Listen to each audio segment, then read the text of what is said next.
Сәлеметсіз бе? Менің каналыма қош келдіңіз. Бүгін сізге әгугай домбыра атты керемет әнді домбырада толық тартып үйрететін боламын. Ең алдымен әнді бір рет домбырада толық тартып көрсетейін. Жалпы құрылысына және әуеніне мән беріп қарап отырыңыз.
Егер дәл осы керемет әнді сіз де домбырада толық тартып үйренгіңіз келсе, видеоны соңына дейін көріңіз.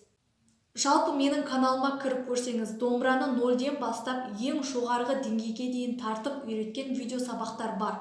Оның ішінде әсіресе сандық нотаны түсінуді, ортаны басуды, тез қағысты тартуды және екі саусақтап тарту сияқты көптеген дүниелерге нақты тоқталып түсіндіріп өткен болатынмын. Сол видеоларды көру арқылы сіз мен үйреткен кез келген әнді домбырада тез сала аласыз. Дәл қазір мен сізге әнді сан арқылы оңай жолмен тез үйрететін боламын. Сондықтан сіз міндетті түрде мынаны білуіңіз керек. Алдын ала айта кетейін. Мына домбыраның ең жоғарғы жағында тұрған перне бұл 1 деп есептелмейді. Мен бұны 0 деп есептеймін. Ал мына ақ нүкте тұрған осы бірінші перне. Одан кейін 2, 3, 4, 5, 6 осылай кете береді. Тек мынау бір осыны ұмытпаңыз. Әннің толық сөзі де бар. Скриншот жасап жаттап алыңыз. Әннің сандық нотасы. Түсінсеңіз, скриншот жасап алыңыз. Әгугай домбыра әнін басқа әндер сияқты алма кезек қағыспен қақпаймыз. Оны жаңа байқаған боларсыз. Мен толық тартып көрсеткен кезде төмен, жоғары, үш қағысты қағып отырдым. Яғни қай пернені бассаңыз да үнемі бірінші қағыс төмен, одан кейін жоғары. Осылай төмен, жоғары, төмен, жоғары. Осы үш қағысты үнемі қағып отырасыз. Барлық кезде, қайырмасында да, куплетінде де. Ендеше әгугай домбыра әнін домбыраға салып үйренуді бастайық. Бұл әнде жалпы 3 куплет бар, қайырма жоқ. Есесіне әр куплеттің ең соңғы 2 қатарын қайтадан қайталап отырамыз. Яғни сіз дәл қазір бірінші куплетін домбыраға салып үйренсеңіз болғаны, қалған 2 куплетін сол үйренген әуенге саласыз, одан кейін жалпы әнді осылай тез үйрене аласыз. Ендеше әгугай домбыра әнінің бірінші куплетінің бірінші қатарындағы сөздерді домбыраға салып үйренуді бастайық. Әсем әуен дала кезіп барады. Мұқият қарап отырыңыз. Ең алдымен деген біз сөзді 6-шы пернені 2 саусақтап ұстап тұрып айтамыз. Неге? Оны ұстағанда осылай болады. Кішкентай саусағымыз 8-ші перненің жоғарғы жағындағы шекті осылай басады. Және осы жерде бір ғана қағыс қағамыз.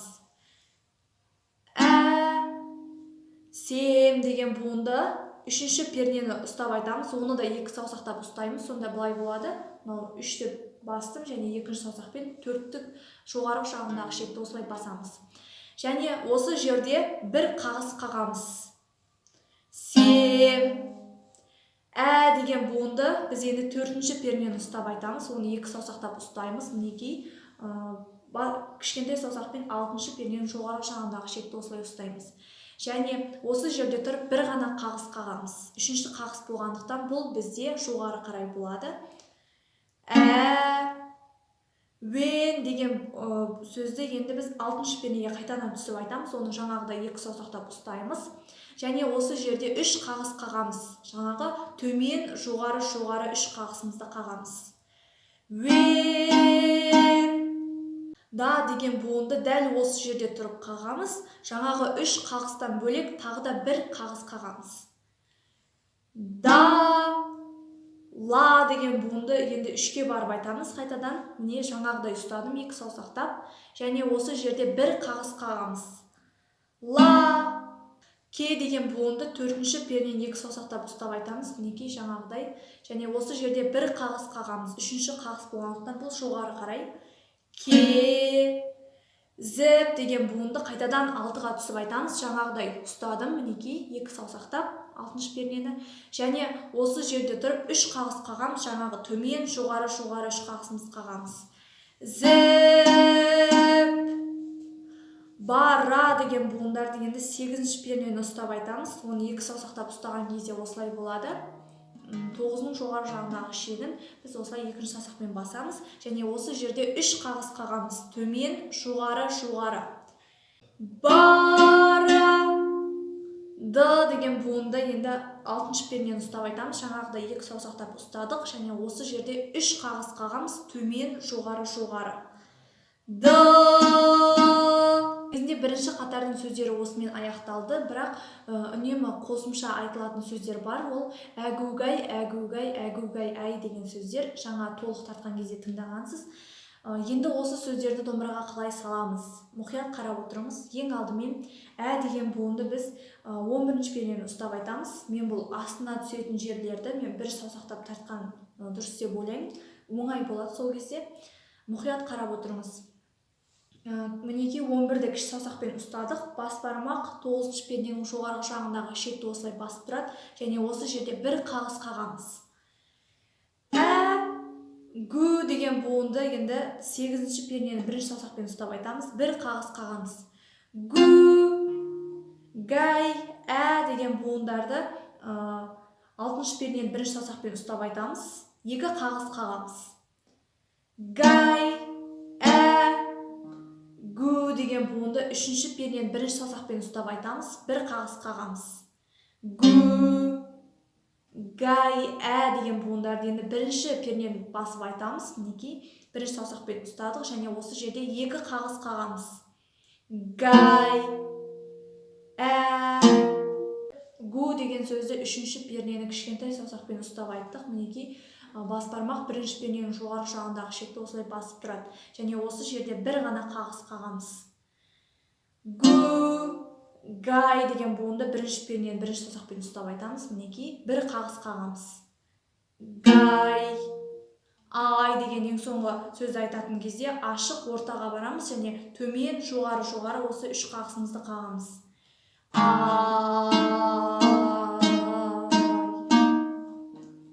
Ашық, жоғары, төмен, жоғары. Әсем әуен дала кезі барады, әгугай. Қағысты үнемі төмен, жоғары қылып, қателеспей қағып отырыңыз. Енді келесі қатардың сөздері ару балқып, жігіт төмен қарадай, әгугай. Бұл сөздерді дәл қазір үйренген бірінші қатардың әуеніне саласыз. Дәл жаңағы әуенді қайталаймыз, тек сөздерін ғана қоямыз орнына. Сонда жалпы былай болады. Ару балқып, жігіт төмен қарадай,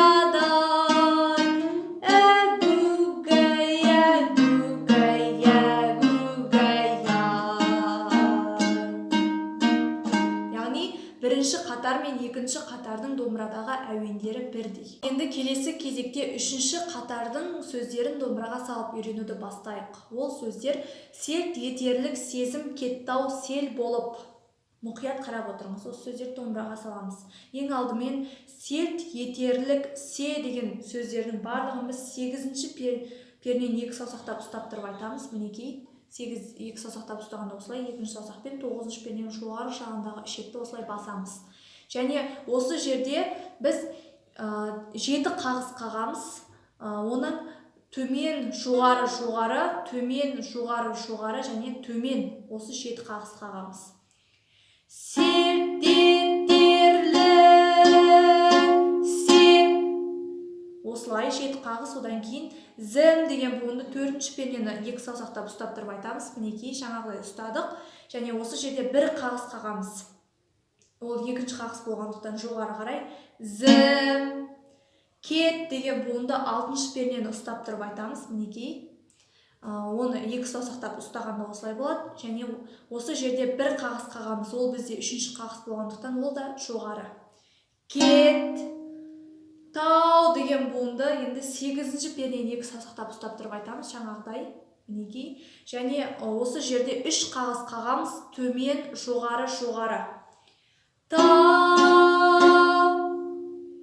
Се деген буынды енді астына түсетін жерлерін тағы да 1 саусақ тартып көрсете берейін, солай оңай болады. Енді се деген буынды 10-ші пернені кішкентай саусақпен ұстап айтамыз. Мінекей. 10. Және бас бармақ біздің 9-ші перненің жоғары жағындағы ішекті осылай басып тұрады. Кішкентай саусақпен 10-ды бастық. Және осы жерде 1 қағыс қағамыз. Се, ел деген буынды 8-ші пернені 1-ші саусақпен ұстап тұрып айтамыз. Мінекей. 1 қағыс қағамыз.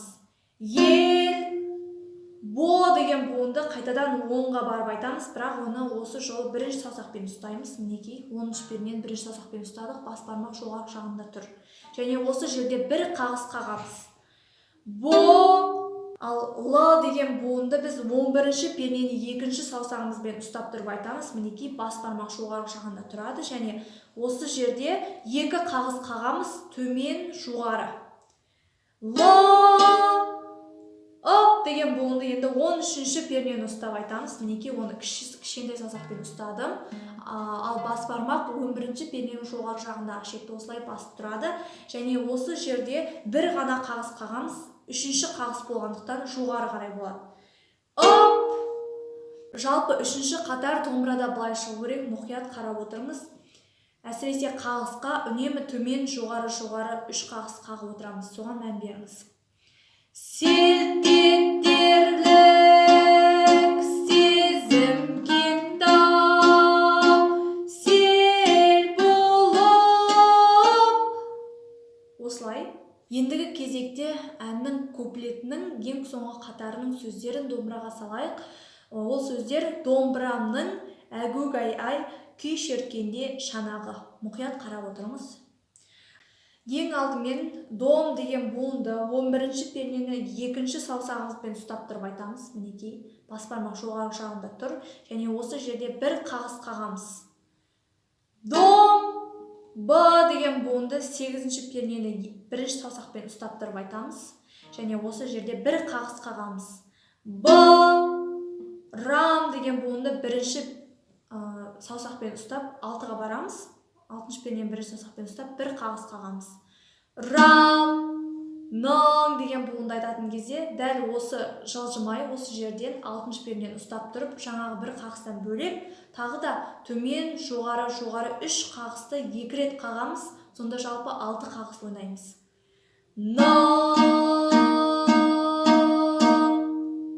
Одан кейін әгугай-ай деген сөздің ә деген буынын тағы да 11-ден бастап ойнаймыз. 11-ші пернені бұл жолы кішкентай саусағымызбен ұстаймыз. Мінекей, бас бармақ 9-ші перненің жоғарғы жағындағы үшекті осылай басып тұрады. Және осы жерде бір қағыс қағамыз.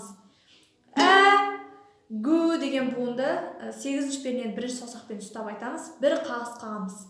Гу, гай деген буынды 6-шы пернені ұстап тұрып айтамыз. 1-ші саусақпен бір қағыс қағамыз. Гай, ай деген буынды айтатын кезде 3-ші пернені ұстап тұрып айтамыз. Осы жерде 1-ші саусақпен ұстадым, және осы жерде төмен, жоғары 3 қағысымызды 2 рет ойнаймыз. Сонда жалпы 6 қағыс ойнаймыз. Ай, күй шерткенде деген сөздің күй деген буынын 8-ші пернені ұстап айтамыз. Оны кішкентай саусақпен бастық. Мінекей, бас бармақ 6-шы перненің жоғарғы жағындағы шекті осылай басып тұрады. Және осы жерде бір қағыс ойнаймыз. Күй, шерт деген буынды 6-шы пернені ұстап айтамыз. 1-ші саусақпен, бас бармақ жоғарғы жағында тұр. Және осы жерде бір қағыс қағамыз. Шерт, кен деген буынды 3-ші пернені ұстап айтамыз. Оны 1-ші саусақпен барды ол жерге. Және осы жерде бір қағыс қағамыз. Кен, де деген буынды айтатын кезде 1-ші пернені 1-ші саусақпен ұстаймыз. Және осы жерде төмен, жоғары 3 қағысымызды 2 рет ойнаймыз. Сонда жалпы 6 қағыс ойнаймыз. Де. Және бұл әннің 2 түрлі аяқталуы бар. Біріншісінде шанағы деп астына түсеміз, ал екінші рет біз қайталаймыз ғой. Селт етерлік сезім кеттау сел болып, домбырамның әгугай-ай, күй шерткенде шанағы деп екіншісінде осылай сыртқа шығып ортаны басамыз. Осылай 2 түрлі жолмен аяқталады. Соның бірінші аяқталуын көрсетемін, мұқият қарап отырыңыз. Ең алдымен ша деген буынды 1-ші осы тұрған жерімізден бір қағыс қағамыз. Тағы да 1-ші пернені 1-ші саусақпен ұстап бір қағыс. Ша. А деген буынды 3-ші пернені ұстап айтамыз. 1-ші саусақпен ұстадым, бір қағыс қағамыз. А, на деген буынды 4-ші пернені 2-ші саусақпен ұстап айтамыз. Және осы жерде бір қағыс қағамыз. На, ғ деген буынды айтатын кезде енді 6-ші пернені кішкентай саусағымызбен ұстап айтамыз. Бас бармақ 4-ші перненің жоғарғы жағындағы шекті осылай басып тұрады. Және осы жерде төмен, жоғары 3 қағысымызды 2 рет ойнаймыз. Сонда жалпы 6 қағыс қағамыз. Ғ. Енді екінші аяқталуы тек шанағы деген сөз ғана өзгереді. Мұқият қарап отырыңыз. 1-ші пернені 1-ші саусақпен ұстап бір қағыс. Ша. А деген буынды 3-ші пернені кішкентай саусақпен ұстап айтамыз. Мінекей, ал бас бармақ 1-ші перненің жоғарғы жағындағы ішекті осылай басып тұрады. Және осы жерде бір ғана қағыс қағамыз. А. На деген буынды 1-ші пернені 1-ші саусақпен ұстап айтамыз. Мінекей, бір қағыс қағамыз. На. Ғ деген буынды айтатын кезде енді ашық ортаға барамыз және төмен, жоғары осы 3 қағысымызды қағамыз.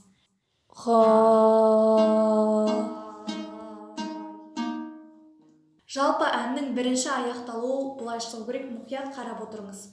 Селт етерлік сезім кеттау, сел болып домбырамның әгугай-ай,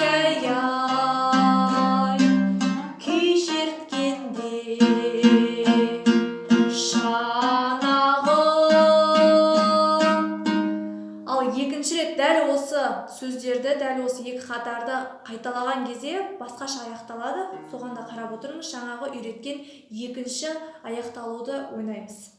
Селт етерлік сезім кетті-ау, сел болып домбырамның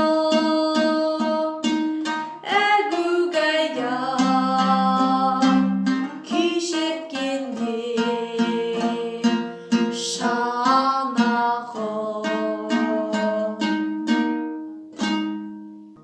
Жалпы кез келген әнде проигрыш болады.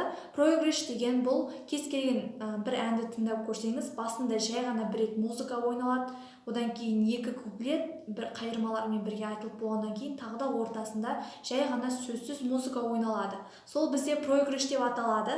Бұл әнде де бар. Әгугай домбыра әнінің проигрышы бұл әннің ең соңғы төртінші қатарының әгугай-ай күй шерткенде шанағы деген сөздерінің әуені болады. Яғни мынау болады, мұқият қарап отырыңыз. Әгугай-ай күй шерткенде шанағы. Осылай екінші аяқталуын тартасыздар. Осыны енді сөзсіз айтамыз. Проигрышта басында бір рет әуеннің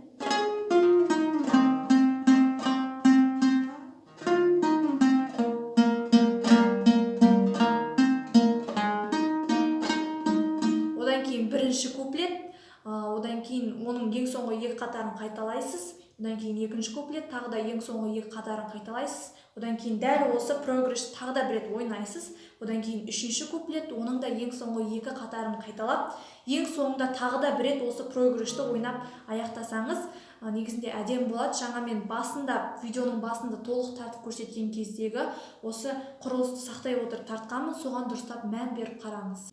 Бұл ән өте баяу орындалатын ән болғандықтан тез қағысқа салмай-ақ осылай жай төмен жоғары үш қағысты пайдаланып жай баяу орындасаңыз да болады. Немесе сіз тез қағысқа салғыңыз келсе, ол әнді тез қағысқа салып орындасаңыз да болады. Жалпы тез қағысты менің каналымдағы осы видео сабақты көру арқылы тез үйрене аласыз. Мен осы сабақта тез қағысқа тоқталып, оны түсіндіріп өткен болатынмын. Осы сабақты көру арқылы әндерді тез қағысқа өзіңіз-ақ сала алатын боласыз. Мінекей, сіз әп-сәтте әгугай домбыра әнін домбырада толық салып үйреніп қойдыңыз. Тек бірінші куплетін ғана әуенге салдық қой деп ойламаңыз. Енді осы үйренген бірінші куплеттің әуеніне екінші куплетті де, үшінші куплеттің де сөздерін толық саласыз. Дәл жаңа мен басында орындаған толық әнді орындаған кезде міндетті түрде дұрыстап тыңдаңыз. Сол кезде әуен қайталана береді, тек сөздер осылай ауысып отырады. Әгугай домбыра әнін домбырада толық тартып үйрене алдыңыз деген үміттемін. Видеоны соңына дейін көргеніңіз үшін рахмет. Маған тіркеліп, видеоға лайк басып кетуді ұмытпаңыз. Сау болыңыз.